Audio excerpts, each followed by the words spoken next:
Hi, community group leaders and teachers. I hope y'all are doing well, having a fabulous day. Hey, I want to bring to you another Leadership Minute. This is one more tool you can have in your tool belt to lead more effectively. Today, as we're sort of looking at leadership from people that were around the birth of Jesus and what they did, I want to look at Luke chapter 2 and specifically focus on the shepherds that were present, that heard the announcement from angels that Jesus was being born and their response to that.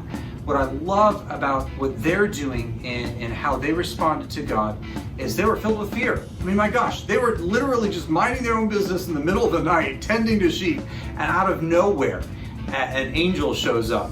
I don't know about you, but that would freak me out if I saw some celestial being and I didn't expect to see anything. It would catch me completely off guard. But then it's a supernatural thing, so it's like a whole nother level of, whoa, I don't know if I need to be freaked out or not. They were filled with fear, and yet the text says, as the angel said, do not be afraid.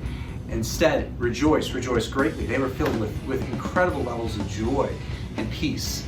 And so I think one lesson we can learn as leaders is that when we're put in circumstances that are difficult, and we will always be put in circumstances that are challenging as leaders, instead of facing it with fear, if we face into our fear, and if we look for God in the midst of our fear, I believe we can find a reason to stand and even encourage other people around us. Another thing that I found that was fascinating is as the angels spoke, they literally were filled with the sense of awe and wonder for who God was, and then an entire army of angels showed up and started singing and proclaiming about God's goodness, and their response was to worship God. And then go and see Jesus himself and worship Jesus. And so another thing for us to do as leaders is when we're put in a place where we come face to face with God, not only do we worship God and respond to him that way, but then we go and we bring other people along and point them to God and how we found and encountered him. So I believe there's some incredible lessons there. And I've got my guitar with me because, gosh, if we're talking about angels and in the Advent season having this radical encounter where shepherds encountered God, I thought it was very fitting for us to sing Angels We've Heard on High, at least a little bit of it. So,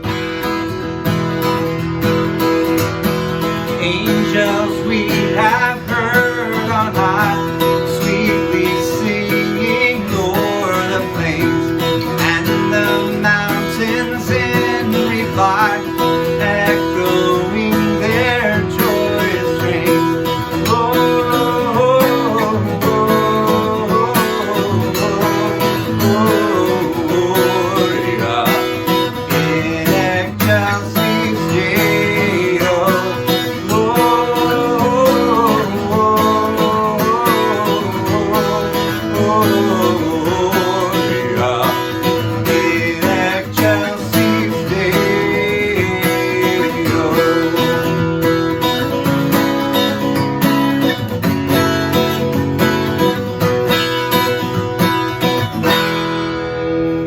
I hope you have a great week in your community group. Know that I'm praying for you. Know that I believe in you as a leader.